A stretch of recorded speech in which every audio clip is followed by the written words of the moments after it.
Welcome to job updates in Telugu. Andhra Pradesh రాష్ట్రంలో కోర్టులలో 1620 జాబ్స్ను fill చేయడానికి అఫీషియల్గా నోటిఫికేషన్ విడుదల చేసిన విషయం మనందరికీ తెలిసిందే. ఈ వీడియోలో ఈ కోర్టు జాబ్స్కి ఏ విధంగా ఆన్లైన్ అప్లికేషన్ చేయాలి అనేది మనం తెలుసుకుందాము.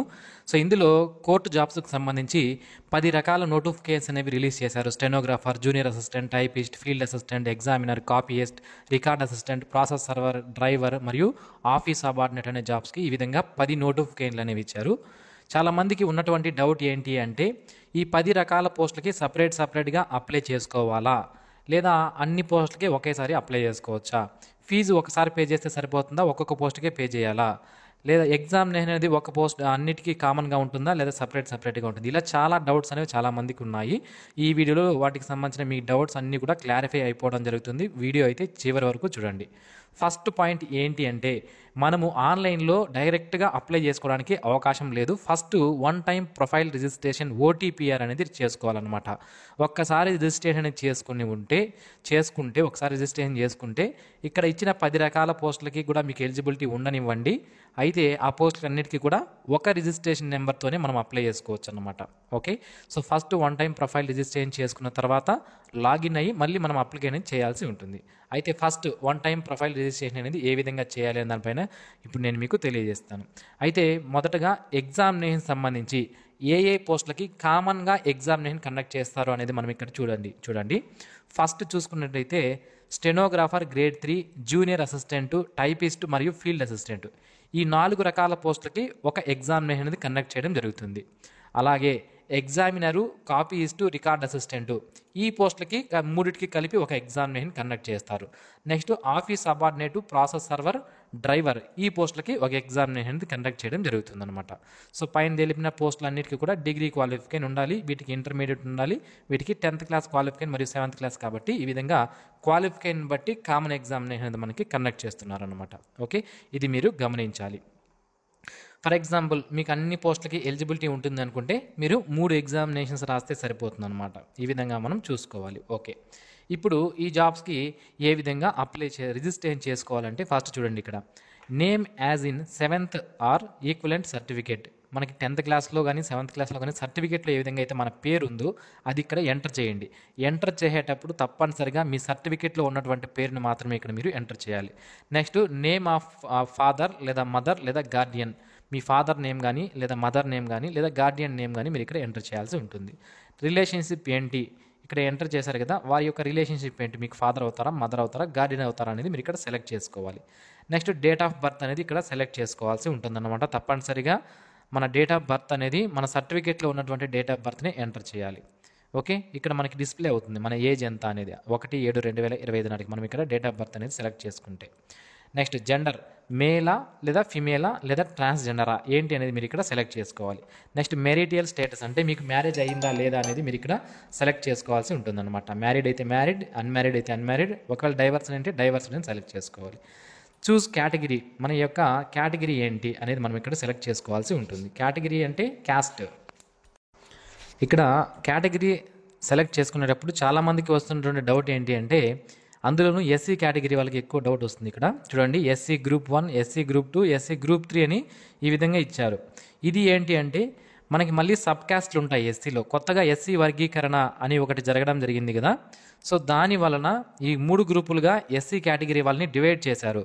అందులో మీరు ఏ కేటగిరీ కిందకు వస్తారు, గ్రూప్ 1 కిందకి వస్తారా, 2 కిందకి వస్తారా, 3 కిందకి వస్తారా, మీ క్యాస్ట్ ఏది, సబ్ క్యాస్ట్ ఏది అని చూసుకొని, సో మనకి నేను ఆ పీడిఎఫ్ లింక్ని వీడియో కింద డిస్క్రిప్షన్లో ఇస్తానండి. ఆంధ్రప్రదేశ్ రాష్ట్రంలో ఏ సబ్ క్యాస్ట్ వాళ్ళు ఏ గ్రూప్ కిందకి రావడం జరుగుతుంది అనేది ఒక పీడిఎఫ్ అనేది నేను మీకు ప్రొవైడ్ చేస్తాను. దాన్ని చూసుకుంటే మీరు దీన్ని సెలెక్ట్ చేసుకొని అవకాశం అయితే ఉంటుందన్నమాట. సెలెక్ట్ చేసేటప్పుడు చాలా జాగ్రత్తగా సెలెక్ట్ చేయాలండి. ఎస్సీ కేటగిరీకి సంబంధించిన వాళ్ళకి నేను మెయిన్గా చెప్తున్నాను. సో మీ క్యాస్ట్ సర్టిఫికేట్ తీసుకోండి, దాని ప్రకారం మీరు మీ యొక్క సబ్ క్యాస్ట్ ఏంటో చూసుకోండి, మీరు ఏ గ్రూప్ కిందకు వస్తారో చూసుకొని దాన్ని సెలెక్ట్ చేసుకోండి. ఒకవేళ ఆ గ్రూప్ సెలెక్ట్ అనేది తప్పుగా చేసుకుంటే మీకు రిజర్వేషన్ అనేది వర్తించదు, తర్వాత మీకు జాబ్స్ వచ్చే అవకాశాలు తక్కువ అవుతాయి, అది మీరు గమనించాలి. ఓకే, సో నెక్స్ట్ వచ్చి మనకి weather the applicant is a person with disability. Person with disability అంటే అంగవైకల్యం, చేయి లేదా కాలు ఏదైనా ఫ్రాక్చర్ అయినా, లేదా ఫ్రాక్చర్ అంటే పుట్టుకతో లేకపోయినా, సర్టిఫికేట్లో 40% దానికన్నా ఎక్కువ ఉంటే పర్సనల్ డిజేబిలిటీ సర్టిఫికేట్ అనేది ఇస్తారు. అప్పుడు దీని కింద రిజర్వేషన్ అనేది వర్తించడం జరుగుతుంది. అది మీ దగ్గర ఉంటే ఎస్ అని, లేకపోతే నో అని సెలెక్ట్ చేసుకోండి. Are you ex servicemen? Ex servicemen అంటే ఆర్మీలో కానీ, ఇండియన్ నేవీలో కానీ, ఇండియన్ ఎయిర్ ఫోర్స్లో కానీ ఇంతకుముందు జాబ్ చేసి ఎవరైతే రిటైర్ అయి ఉంటారో వాళ్ళని ఎక్స్ సర్వీస్ మెన్ అంటారు. మీరు ఎక్స్ సర్వీస్ మెన్ అయితే ఎస్ అని, లేకపోతే నో అని సెలెక్ట్ చేసుకోండి. ఎస్ అని సెలెక్ట్ చేసుకుంటే దానికి సంబంధించినటువంటి సర్టిఫికేట్ అనేది చూపించాలి. Next, are you meritorious sports person? మీరు స్పోర్ట్స్ పర్సన్ అయితే ఎస్ అని, లేకపోతే నో అని సెలెక్ట్ చేసుకోండి. ఎస్ అని సెలెక్ట్ చేసుకుంటే మాత్రం దానికి సంబంధించిన సర్టిఫికేట్ అనేది చూపించాలి. నెక్స్ట్, మొబైల్ నెంబర్ అనేది ఇక్కడ మనది ఎంటర్ చేయాలి. అలాగే ఇక్కడ ఎంటర్ చేసిన మొబైల్ నెంబర్ని మళ్ళీ కన్ఫర్మ్ చేసుకోవాలి. ఈమెయిల్ ఐడి ఇక్కడ ఎంటర్ చేయాలి. మళ్ళీ ఈమెయిల్ ఐడి కన్ఫర్మ్ చేసుకోవాల్సి ఉంటుందన్నమాట. Next, address for communication address అనేది ఇక్కడ ఎంటర్ చేయాలి. డోర్ నెంబర్, ఏరియా అండ్ మన స్టేట్ ఏంటి, ఆ డిస్టిక్ ఏంటి, ఈ విధంగా ప్రతి ఒక్కటి మనం సెలెక్ట్ చేసుకోవాలి. Town, city, pin code. ఒకవేళ పైన ఎంటర్ చేసినటువంటి అడ్రస్సే ఏదైతే కమ్యూనికేషన్ అడ్రస్ ఎంటర్ చేస్తారో అదే మీ యొక్క పర్మనెంట్ అడ్రస్ అనుకోండి, ఎస్ అని సెలెక్ట్ చేసుకుంటే పైన ఉన్న డీటెయిల్స్ అన్నీ కూడా కింద కాపీ అయిపోవడం జరుగుతుంది. మళ్ళీ కింద ఎంటర్ చేయాల్సిన అవసరం లేదు. ఒకవేళ రెండు డిఫరెంట్ అయితే ఇక్కడ నో అని సెలెక్ట్ చేసుకొని దానికి సంబంధించిన సపరేట్ అడ్రస్ అనేది ఇక్కడ మీరు టైప్ చేయాలి. నెక్స్ట్, ఎగ్జామ్ సెంటర్స్ అనేవి చూస్ చేసుకోవాలి. మనకి మొత్తం 5 ఎగ్జామ్ సెంటర్స్ అనేవి 5 జిల్లాలు సెలెక్ట్ చేసుకోవాలి. అందులో ఏదైనా ఒక ఎగ్జామ్ సెంటర్ అనేది మనకి ఇస్తారు. మీరు స్టార్టింగ్లో కనుక అప్లై చేసుకుంటే మ్యాక్సిమం మన జిల్లాలోనే ఎగ్జామ్ సెంటర్ అనేది ఇస్తారు. మీరు భయపడాల్సిన అవసరమే లేదు. ఓకే, సో ఫస్ట్ మీ దగ్గరగా ఉన్నటువంటి జిల్లా సెలెక్ట్ చేసుకోండి. దాని తర్వాత వేరే అదర్ డిస్ట్రిక్ట్స్ అనేవి మీరు సెలెక్ట్ చేసుకోవచ్చు అనమాట. ఓకే, ఈ విధంగా 5 ఎగ్జామ్ సెంటర్స్ అనేవి తప్పనిసరిగా చూస్ చేసుకోవాలి. నాకు ఒకటే చాలు, వచ్చినా రాకపోయినా అనుకోవడానికి లేదు. మొత్తం 5 తప్పనిసరిగా ఎగ్జామ్ సెంటర్స్ అనేవి చూస్ చేసుకోవాలి. నెక్స్ట్, ఇక్కడ మనకి డిక్లరేషన్ అనేది ఇచ్చారు. ఇది చదువుకోండి. చదువుకున్న తర్వాత ఐ అగ్రీ పైన క్లిక్ చేసి ఇక్కడ క్యాప్చా ఇవ్వడం జరిగింది కదా, ఈ క్యాప్చా ఇక్కడ ఎంటర్ చేసి రిజిస్ట్రేషన్ అనే దానిపైన మీరు క్లిక్ చేయాల్సి ఉంటుందన్నమాట. సో రిజిస్టర్ అనే ఆప్షన్ పైన మనం క్లిక్ చేస్తే బిఫోర్ రిజిస్టర్ అనే బటన్ పైన మనం క్లిక్ చేసే ముందు ఒకసారి మీరు ఫిల్ చేసినటువంటి డీటెయిల్స్ అన్నీ కూడా మళ్ళీ ఒకసారి చూసుకోండి. ఏవైనా తప్పులు ఉన్నాయా అని చూసుకోండి. ఒకసారి కన్నా మనం సబ్మిట్ చేసేస్తే, రిజిస్ట్రేషన్ పైన క్లిక్ చేసేస్తే మళ్ళీ మనము మన యొక్క అప్లికేషన్ ఫామ్లో వచ్చిన డీటెయిల్స్ని ఎడిట్ చేసుకోలేము. అది మీరు గమనించాలన్నమాట. ఓకే, సో ఈ విధంగా మనకి అప్లికేషన్ నెంబర్ అనేది రావడం జరిగింది. చూడొచ్చు మీరు ఇక్కడ, అంటే ఓటీపీఆర్ ఐడి అనేది రావడం జరిగింది. రిజిస్ట్రేషన్ అనేది అయిపోయింది కాబట్టి దీన్ని క్లోజ్ చేసుకోండి. ఆల్రెడీ మన ఈమెయిల్ ఐడికి అండ్ ఫోన్ నెంబర్కి మనకి అదే రిజిస్ట్రేషన్ నెంబర్ అనేది వచ్చి ఉంటుంది. ఓకే, సో ఈ విధంగా మన రిజిస్ట్రేషన్ అనేది కంప్లీట్ చేయాలి. ఇప్పుడు ఇక్కడ అప్లికేషన్ ఫామ్ అని ఉంది కదా, దీనిపైన క్లిక్ చేయొచ్చు. లేదా అఫీషియల్ వెబ్సైట్లోకి వెళ్ళి ఆల్రెడీ రిజిస్టర్డ్ టు లాగిన్ పైన క్లిక్ చేసి అయినా కొత్తగా మళ్ళీ లాగిన్ అనేది అవ్వచ్చు. ఇక్కడ అప్లికేషన్ ఫామ్ పైన క్లిక్ చేయండి. ఇక్కడ click here to fill the application form అనేది కదా, దానిపైన క్లిక్ చేయండి. క్లిక్ చేస్తే మనకి మన యొక్క ఆన్లైన్ అప్లికేషన్స్ అనేవి ఇప్పుడు స్టార్ట్ అవుతాయి. సో లోడ్ అవుతుంది. ఓకే, ఇక్కడ చూడండి, మీరు ఏ పోస్ట్కి అప్లై చేయాలనుకుంటున్నారు అని అడుగుతుందన్నమాట. సో మీరు మనకి 10 రకాల పోస్టులు అనేవి ఉన్నాయని ఆల్రెడీ నేను మీకు చెప్పాను. ఇందులో ఏ పోస్ట్ అనేది మీరు సెలెక్ట్ చేసుకోవాలి. ఆన్లైన్ అప్లికేషన్ చేసేటప్పుడు ఫస్ట్ మనం పోస్ట్ సెలెక్షన్ అనేది చేసుకోవాలి. బిఫోర్ మనం ఈ పోస్ట్ సెలెక్షన్ చేసే ముందు మనకి ఇక్కడ 10 రకాల నోటిఫికేషన్స్ అనేవి ఉన్నాయి కదా, వాటిలో మనకి ఏది ఎలిజిబిలిటీ ఉంది, ఆ ఎలిజిబిలిటీ ఉన్నాయా లేదా అనేది ఫస్ట్ మీరు రాసుకొని పెట్టుకోండి. ఏ పోస్ట్కి మీకు ఎలిజిబిలిటీ ఉన్నది అనేది మీకు ముందే తెలిసి ఉండాలి. నోటిఫికేషన్ డీటెయిల్గా చదివితేనే అది మీకు తెలుస్తుంది. ఆల్రెడీ ఒక్కొక్క పోస్టుకు సంబంధించి నేను వీడియోస్ అనేవి సపరేట్గా తయారు చేశాను, మన ఛానల్లో అప్లోడ్ చేయడం జరిగింది. సో వాటిని చూస్తే మీకు ఫుల్ క్లారిటీ అనేది రావడం జరుగుతుంది అనమాట. సో ఒక్కొక్క పోస్టుకు సంబంధించినటువంటి క్వాలిఫికేషన్ ఏముండాలి, సెలక్షన్ ప్రొసీజర్ ఏంటి అన్నీ కూడా నేను చెప్పాను. ఆ వీడియో లింక్స్ని ఈ వీడియో కింద డిస్క్రిప్షన్లో కూడా ప్రొవైడ్ చేశాను, ఒకసారి చూడండి. సో నేను ఇక్కడ ఆఫీస్ సబార్డినేట్ అనే పోస్ట్ని సెలెక్ట్ చేసుకున్నాను. ఇక్కడ మొత్తం 13 రకాల జిల్లాలు ఏవైతే ఉన్నాయో ఆంధ్రప్రదేశ్లో పాత జిల్లాలు, అవన్నీ కూడా మనకి లిస్ట్ అనేది ఇచ్చారు. వీటిలో మన లోకల్ డిస్ట్రిక్ట్తో పాటుగా వేరే జిల్లాల్లో ఉన్నటువంటి ఓపెన్ కేటగిరీ పోస్టులు కూడా మనం అప్లై చేసుకోవచ్చు అన్నమాట. కాబట్టి మీరు మీ లోకల్ జిల్లాతో పాటుగా వేరే జిల్లాలను కూడా సెలెక్ట్ చేసుకోవచ్చు. ఎన్నైనా సెలెక్ట్ చేసుకోవచ్చు, అది మీ ఇష్టం. Okay, so next save and next పైన క్లిక్ చేయండి. నెక్స్ట్ వచ్చి మనకి పర్సనల్ డీటెయిల్స్ అడుగుతుంది. పర్సనల్ డీటెయిల్స్ ఆల్రెడీ మనం ఇచ్చేసాము. ఎప్పుడు ఆన్లైన్ అప్లికేషన్ రిజిస్ట్రేషన్ చేసినప్పుడు, ఓటీపీఆర్ చేసినప్పుడే మన పర్సనల్ డీటెయిల్స్ అనేది ఇచ్చేసాము. అవి ఒకసారి కరెక్ట్గా ఉన్నాయో లేదనేది మీరు చెక్ చేసుకున్న తర్వాత క్వాలిఫికేషన్ డీటెయిల్స్ అనేది అడుగుతుంది. చూడండి, క్వాలిఫికేషన్ డీటెయిల్స్ అప్పుడు ఫస్ట్ ఏం అడుగుతుంది అంటే లింగ్విస్టిక్ డీటెయిల్స్. లింగ్విస్టిక్ అంటే లాంగ్వేజ్లు మనకి ఏం తెలుసు, భాషలు మనకి ఏవి తెలుసు అని అడుగుతున్నారు ఇక్కడ. సో మీరు భాషలు సెలెక్ట్ చేసుకునేటప్పుడు తెలుగు అనేది తప్పనిసరిగా సెలెక్ట్ చేయాలి. ఆ తెలుగు అనేది మీకు తప్పనిసరిగా వచ్చి కూడా ఉండాలన్నమాట. దాంతోపాటుగా మీకు ఏం తెలుసు భాషలో అని అంటున్నారు. కన్నడ తెలుసా, తమిళ, ఒరియానా, ఉర్దూనా, మలయాళమా, హిందీ. సో తెలుగు వస్తే సరిపోతుంది. వాటితో పాటుగా మీకు ఏమొచ్చు అని అడుగుతున్నారు. ఒకవేళ ఏమీ రాకపోతే వదిలేయండి, ఒక తెలుగు మాత్రం సెలెక్ట్ చేసుకున్నా సరిపోతుంది అనమాట. సో నెక్స్ట్ వచ్చి మనకి టైప్ ఆఫ్ స్టడీ ఏంటి, మీరు రెగ్యులర్ మోడ్లో మీ యొక్క స్టడీస్ చేశారా, లేదా ప్రైవేట్లో స్టడీలు చేశారా, ఓపెన్ స్కూలింగ్లో చేశారా ఏంటి అని అడుగుతుందన్నమాట.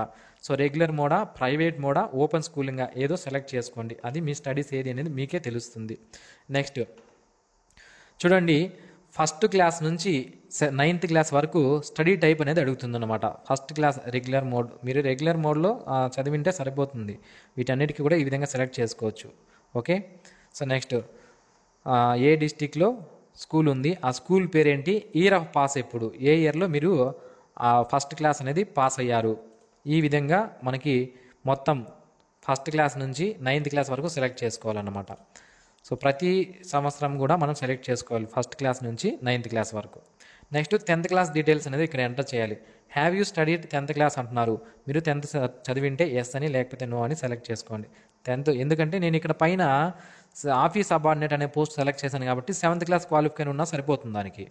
మిగిలిన పోస్టులకి 10th లేదా అంతకన్నా ఎక్కువ ఉండాలి కాబట్టి దానికి సంబంధించిన డీటెయిల్స్ అనేది ఇక్కడ ఎంటర్ చేయండి. Name of the board, year of pass ఎప్పుడు, ఏ ఇయర్లో మీరు 10th పాస్ అయ్యారు, ఆ స్కూల్ డిస్టిక్ ఏంటి అనేది ఇక్కడ సెలెక్ట్ చేసుకోవాలి. నెక్స్ట్ ఇంటర్మీడియట్ చదివి ఉంటే దానికి సంబంధించినటువంటి వివరాలు ఇక్కడ ఎంటర్ చేయాలి. నెక్స్ట్ మీకు కుకింగ్లో కానీ, కార్పెంటరీలో కానీ, ప్లంబింగ్లో కానీ, ఎలక్ట్రికల్లో కానీ, పెయింటింగ్లో కానీ ప్రొఫెషనల్ స్కిల్స్ అనేవి మీకు ఉన్నాయా అని అడుగుతున్నారు అనమాట. ఒకవేళ ఉంటే ఎస్ అని సెలెక్ట్ చేసుకోండి, లేదంటే నో అని సెలెక్ట్ చేసుకోండి. ఎస్ అని సెలెక్ట్ చేసుకుంటే దానికి సంబంధించినటువంటి డీటెయిల్స్ అనేది మీరు ఇక్కడ టైప్ చేయాలి. Next local judicial district details, local district ఏది మీది అని అడుగుతున్నారు ఇక్కడ. సో మీకు లోకల్ డిస్ట్రిక్ట్ ఏదో దాన్ని ఇక్కడ సెలెక్ట్ చేసుకున్న తర్వాత సేవ్ అండ్ నెక్స్ట్ పైన మీరు క్లిక్ చేయాల్సి ఉంటుంది. క్వాలిఫికేషన్ డీటెయిల్స్ అన్ని ఎంటర్ చేసిన తర్వాత అదర్ డీటెయిల్స్ అనేవి కొన్ని అడుగుతుంది. ఇది ఏంటి అంటే whether the applicant involved in any crime or FIR or arrested or prosecuted or suffered any conviction or acquittal అని అడుగుతుంది అనమాట. ఇది ఏంటి అంటే మీ పైన ఏమైనా పోలీసు కేసులు ఉన్నా కానీ, ఎఫ్ఐఆర్లు ఉన్నా కానీ, మిమ్మల్ని ఎప్పుడైనా అరెస్ట్ చేసినా కానీ దానికి సంబంధించినటువంటి వివరాలు అనేది ఇక్కడ అడుగుతున్నారు.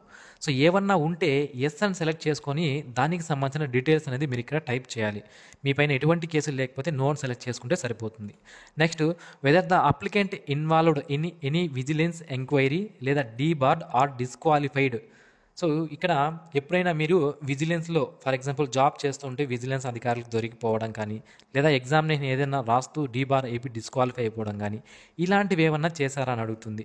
అక్కడ ఎస్ అయితే ఎస్ అని సెలెక్ట్ చేసుకోండి. ఎస్ సెలెక్ట్ చేసుకుంటే దానికి సంబంధించిన డీటెయిల్స్ టైప్ చేయాలి, లేదంటే నో అని సెలెక్ట్ చేసుకుంటే సరిపోతుంది. Next applicant is a regular employee. Already మీరు గవర్నమెంట్ జాబ్, స్టేట్ గవర్నమెంట్లో కానీ, సెంట్రల్ గవర్నమెంట్లో కానీ, లేదా అదర్ డిపార్ట్మెంట్స్లో కానీ రెగ్యులర్ ఎంప్లాయీగా వర్క్ చేస్తుంటే ఎస్ అని సెలెక్ట్ చేసుకోవాలి. సెలెక్ట్ చేసుకుని సరిపోతుంది. లేదా మీరు సెంట్రల్ గవర్నమెంట్గా, స్టేట్ గవర్నమెంట్ లేదా ఎంప్లాయీ కాదనుకోండి, నో అని సెలెక్ట్ చేసుకుంటే సరిపోతుంది అనమాట. Okay. So next save and next పైన క్లిక్ చేయండి. సో ఇప్పుడు మనము డాక్యుమెంట్స్ అనేవి స్కాన్ చేసి అప్లోడ్ చేయాల్సి ఉంటుంది. మీరు ఫస్ట్లోనే స్కాన్ చేసి పెట్టుకోండి. అవి ఏంటివి అంటే upload your recent passport size photo అడుగుతుంది, సిగ్నేచర్ అడుగుతుంది, 7th క్లాస్ లేదా 10th క్లాస్ లేదా ఈక్వలెంట్ సర్టిఫికేట్ ఉంటుంది కదా దాన్ని అప్లోడ్ చేయమంటుంది. అలాగే ఒరిజినల్ ట్రాన్స్ఫర్ సర్టిఫికేట్ టీసీ ఏదైతే ఉంటుందో దాన్ని అప్లోడ్ చేయమని అడుగుతుంది. Next స్కానర్డ్ copy of proof of qualification సంబంధించినటువంటి సర్టిఫికేట్ అప్లోడ్ చేయాలి. అలాగే రెసిడెన్స్ లేదా స్టడీ సర్టిఫికేట్స్ అనేవి అప్లోడ్ చేయాల్సి ఉంటుందన్నమాట. ఈ విధంగా మనం అప్లోడ్ చేయాలి. ఇక్కడ చూడండి, మనకి ఏవైతే పోస్ట్కి ఎలిజిబిలిటీ ఉంటుందో దాని అంతటికీ కలిపి మనకి ఫీజు అనేది ఇక్కడ చూపిస్తుంది. సో మనం ఇక్కడ డిస్ట్రిక్ట్ సెలెక్ట్ చేసుకునేటప్పుడు చూడండి, నేను మీకు డిస్ట్రిక్ట్ సెలెక్ట్ చేసుకునేటప్పుడు ఇక్కడ మీరు ఒక డిస్ట్రిక్ట్ సెలెక్ట్ చేసుకుంటే ఒకే ఫీజు వస్తుంది, ఎన్ని డిస్ట్రిక్ట్ సెలెక్ట్ చేసుకుంటే అంత ఫీజు వస్తుంది అనమాట. అది మీరు ఇక్కడ క్లియర్గా గమనించాలి. ఇప్పుడు నాకు అక్కడ 4,000 రూపాయల ఫీజు ఎందుకు చూపించింది, ఇప్పుడు చూడండి 823 రూపాయల ఫీజు అనేది చూపిస్తుంది. అదే నేను ఎక్కువ డిస్ట్రిక్ట్లు కానీ సెలెక్ట్ చేసుకుంటే నేను ఎక్కువ ఫీజు అనేది పే చేయాల్సి ఉంటుందన్నమాట. అది మీరు గమనించాలి క్లియర్గా. ఓకే. సో ఈ డాక్యుమెంట్స్ అన్నీ కూడా ముందే మీరు స్కాన్ చేసి పెట్టుకుంటే ఆన్లైన్ అప్లికేషన్ చేసేటప్పుడు త్వరగా అప్లోడ్ చేసేసి అప్లికేషన్ అనేది సబ్మిట్ చేసేయచ్చు అన్నమాట. ఓకే. సో ఇప్పుడు నేను డాక్యుమెంట్స్ అన్నీ కూడా అప్లోడ్ చేయడం జరిగింది. Photo, signature, qualification certificates, TC, అలాగే మన రెసిడెన్స్ సర్టిఫికేట్ కానీ స్టడీ సర్టిఫికేట్స్ ఇవన్నీ కూడా అప్లోడ్ చేశాను. కింద మనకి ఫీజు పేమెంట్ ఉంది. ఇక్కడ పేమెంట్ మోడ్ ఆన్లైన్ అని సెలెక్ట్ చేసుకున్నాను. ఇక్కడ ఇచ్చినటువంటి డిక్లరేషన్ అంతా చదువుకొని చెక్ బాక్స్ పైన క్లిక్ చేసి ఇక్కడ మన అప్లికేషన్ అనేది ప్రివ్యూ అన్నా చూసుకోవచ్చు. అంటే అప్లికేషన్ ప్రివ్యూ పైన క్లిక్ చేస్తే మన అప్లికేషన్ అనేది రావడం జరుగుతుందన్నమాట. కాకపోతే దానికంటే ముందు మనం ఫీజు అనేది పే చేయాలి తప్పనిసరిగా. ఓకే, ఫీజు పే చేస్తేనే మన యొక్క అప్లికేషన్ అనేది పూర్తిగా అవ్వడం జరుగుతుంది. అది మీరు గమనించాలి. ఓకే, సో ఇక్కడ కింద సబ్మిట్ అండ్ పే అని ఉంది కదా, దానిపైన క్లిక్ చేయండి. ఇప్పుడు please view photo before submit అంటుంది. మీదోనో కాదో ఒకసారి చెక్ చేసుకోండి అంటుంది. ఓకే, చెక్ చేసుకున్నాను అని క్లిక్ చేసేస్తే సరిపోతుంది అనమాట. సో ఇక్కడ వ్యూ పైన క్లిక్ చేయాలి. క్లిక్ చేస్తే ఈ విధంగా చూపిస్తుంది. ఓకే, చూసుకున్నాను. నెక్స్ట్ సబ్మిట్, నెక్స్ట్ సిగ్నేచర్ ఒకసారి చూసుకోండి అంటుంది. ఇలా ఒక్కొక్కటి మనం చూసుకోవాలన్నమాట. వ్యూ పైన క్లిక్ చేసి ఒక్కొక్కటి చూసుకోవాల్సి ఉంటుంది. మనకి ఇక్కడ వీళ్ళు ఈ విధంగా పెట్టారు. సో మనము తప్పులు ఏవి చేయకుండా ఉండడానికి వీళ్ళు ఈ విధంగా ఒక సిస్టమ్ అయితే తీసుకురావడం జరిగింది. ఇది ఒక మంచి విషయమే. ఏదైనా డాక్యుమెంట్స్ అనేవి మనం తప్పుగా అప్లోడ్ చేసినా కూడా ఇప్పుడు ఒకసారి వ్యూ పైన క్లిక్ చేసి మనం చూసుకోవచ్చు అనమాట. ఇప్పుడు మనం ఫీజు అనేది పే చేస్తే మన పూర్తి అప్లికేషన్ అనేది ప్రింట్ రావడం జరుగుతుంది. దాన్ని ప్రింట్ తీసుకుంటే సరిపోతుంది. ఇప్పుడు మన అప్లికేషన్ అనేది కోర్ట్ జాబ్స్కి అప్లై చేసేసాం. ఈ విధంగా మనం ఎన్ని జాబ్స్కి అయితే అప్లై చేయాలనుకుంటున్నామో ఇప్పుడు మన దగ్గర ఏముంది, ఓటీపీఆర్ ఉంది, రిజిస్ట్రేషన్ నెంబర్ అనేది ఉంది. ఇక్కడ క్లిక్ హియర్ టు లాగిన్ అనేది ఉంది. దానిపైన క్లిక్ చేసి మన OTPR ID, registration number, date of birth enter చేసి లాగిన్ అయ్యి మళ్ళీ మనము అప్లికేషన్స్ అనేవి చేసుకోవచ్చు అనమాట. సో ఈ విధంగా మనము హైకోర్టు జాబ్స్కి అప్లై చేయాల్సి ఉంటుంది. ఎన్ని జాబ్స్కైనా సరే అప్లై చేసుకోవచ్చు. మీకు ఏ పోస్టులకి కామన్ ఎగ్జామినేషన్ ఉంటుంది అని కూడా నేను మీకు తెలియజేశాను కదా. సో ఆ విధంగా మీరు అప్లై చేసుకునే అవకాశం అయితే ఉంటుంది. ఒక్కొక్క పోస్టుకి సపరేట్గా ఫీజులు కూడా మీరు పే చేయాలి. అండ్ ఇది ఈ వీడియోకి సంబంధించినటువంటి పూర్తి ఇన్ఫర్మేషన్. ఈ వీడియో మీకు నచ్చినట్లయితే లైక్ చేయండి, మీ ఫ్రెండ్స్కి షేర్ చేయండి. Thanks for watching this video. Have a nice day friends.